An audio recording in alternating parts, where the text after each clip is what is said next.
Fred Couples' lonely life is a reminder that success in your career doesn't always lead to happiness. His wife's revelations about the struggles in their marriage make it clear just how much he has battled behind the scenes. Couple has faced a lot in his personal life, including 2 divorces, which of course are very private matters. But the second divorce in particular was far from quiet. It became somewhat public and even turned a bit bitter as things unfolded. His second wife, Thais, and Couple went through a very difficult separation, and their relationship ended on a strained note. What makes it even more tragic is what happened years later. In 2009, Thais, his ex-wife, tragically took her own life. It's a heartbreak that went far beyond their divorce and left a deep, lasting impact. While he had already moved on by then, the news was devastating, and it added a layer of sadness to an already tough chapter in his life. It's truly a reminder that life outside the golf course can be just as challenging, if not more, than any professional success he had. Despite all the victories and admiration he earned in his career, his personal life has been a constant struggle. It's possible that Couples' attitude played a significant role in the friction in his marriage, especially when you look at some of the patterns in his behavior. He was known at times for not always being the most considerate, especially when it came to the people around him. There were moments in his life that really highlighted this side of him, and one of the most memorable examples of this was back in 2006 at the Shell Houston Open.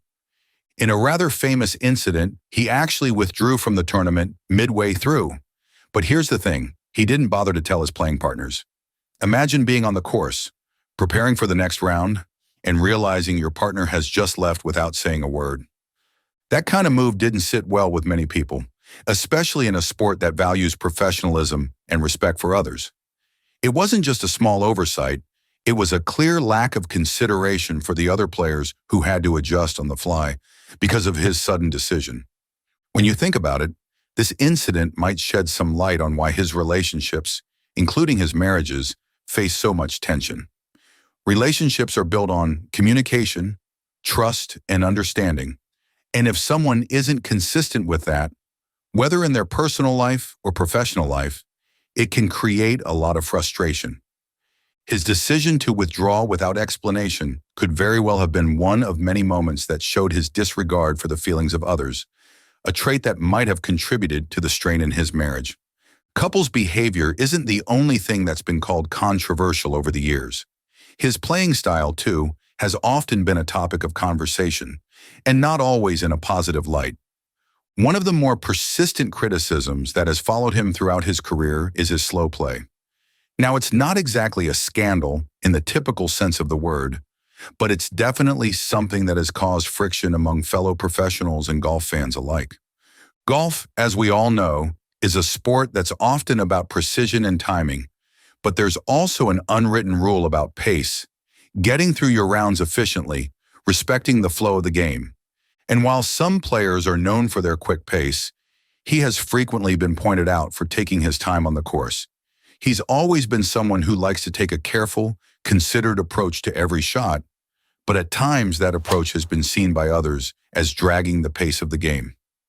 It's not like he was ever heavily penalized for it, at least not in any major way, but the perception around him has lingered. Fellow players and observers have sometimes felt that he contributed to the overall problem of slow play, an issue that's been a constant point of friction in professional golf for many years. While slow play isn't always as dramatic or flashy as other controversies, it's something that can cause a lot of frustration for those waiting around, especially in high-stakes tournaments where every minute counts. Over the years, he has been caught up in this conversation, not because he's been deliberately slow, but because his approach has always been more methodical.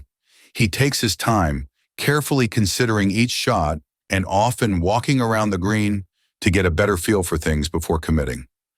But that methodical style doesn't always fit well with the growing demand for faster-paced play in professional tournaments. It's a fine line to walk between playing with intention and unintentionally holding up the game for others. Despite all the controversies and debates surrounding Couples' career, one thing that can never be denied is his incredible talent and the luck that seemed to follow him during his playing days. One of the most famous incidents that stands out and which continues to stir up debate to this day, happened during his Masters victory, an event that many golf fans still talk about. It was on the 12th hole at Augusta, a hole known for its treacherous waters and challenging conditions. Couples, in the middle of his round, hit a tee shot that landed right on the bank of Rae's Creek, a spot where many players have seen their golf balls plummet into the water. But in an almost miraculous turn of events, his ball didn't roll back into the creek, as most would have expected. It seemed to defy the laws of physics, resting right on the edge, perfectly positioned. Now, this moment has become more of a point of debate than a true controversy. Some people argue that it was an incredibly lucky break, one that was crucial to his victory. They point to that moment as a turning point, suggesting that without that fortunate roll, Fred might not have gone on to win the Masters. After all, in a tournament as high stakes as the Masters, a single moment of fortune can make all the difference. And that was definitely one of those moments. On the other hand, there are those who believe that this kind of thing happens all the time in golf. The game, with its unpredictable nature, is full of strange bounces, fortunate lies, and unexpected turns of events. They argue that it's part of the sport's charm, the fact that anything can happen. In their view, Fred Couples didn't do anything wrong, and this was just one of those rare magical moments that happen from time to time, and it's no more significant than any other lucky break.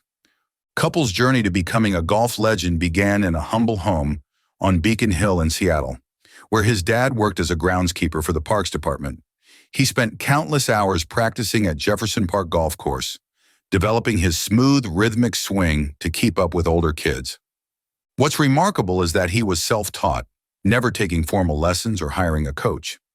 His talent caught the University of Houston's eye in 1977, earning him a scholarship. By 19, he won the 1978 Washington Open, beating PGA veteran Don Bias, a major milestone that marked the start of his successful career. His career has been filled with incredible achievements and unforgettable moments. He won his first PGA Tour title in 1983 at the Kemper Open, and his victory at the 1992 Masters remains one of the highlights of his career. He has claimed 15 PGA Tour titles, including 2 Players' Championships and a major victory at the Masters. He was named PGA Tour Player of the Year twice and has been part of 5 Ryder Cup teams. Couples' game was unique. His relaxed, rhythmic swing made him one of the most graceful players on the tour, but back injuries have slowed him down over the years. Despite this, he's remained competitive, winning the Shell Houston Open in 2003 at age 44, and even challenging at the 2006 Masters. His ability to keep up with the younger players is a proof of his talent. He has also had success in off-season events, becoming known as Mr. Skins for his dominance in the skins game. He has also made a significant mark in international tournaments, including the Open Championship and European Tour.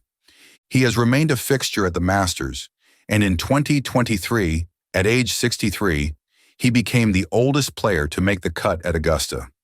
Notably, he's one of the few pros who doesn't wear a glove while playing. He made his Champions Tour debut in 2010 at the Mitsubishi Electric Championship, finishing second to Tom Watson. Despite the loss, he was thrilled, saying, "I was 21 under par and didn't win. That doesn't happen too often."